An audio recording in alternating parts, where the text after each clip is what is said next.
Hey everyone, Dr. Barrett here with Hearing and Balance Doctors. Today I want to talk about a particular type of testing that we do as audiologists to figure out what's going on with the hearing system. One thing that we do is we need to make sure we can understand how your eardrums are moving.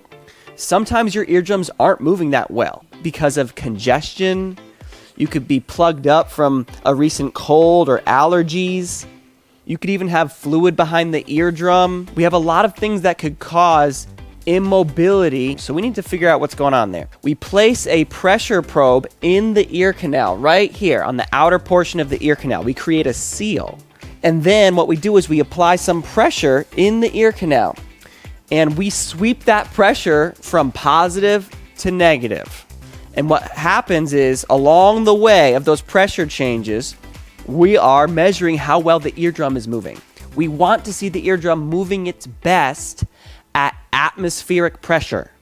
So when we sweep from positive pressure to negative pressure, where is that eardrum moving the best? We want to see this eardrum moving back and forth. If this eardrum is moving its best when we have negative pressure in the ear canal, that means this eardrum is moving the best when we're sucking it outward. That negative pressure sucks it outward. That means at rest, it is currently being sucked in.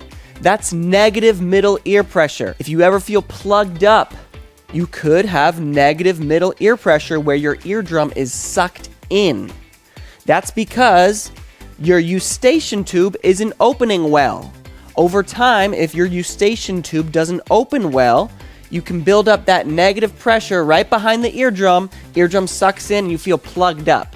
So normally when we swallow, we can feel our ears pop, and that will equalize the pressure across the eardrum.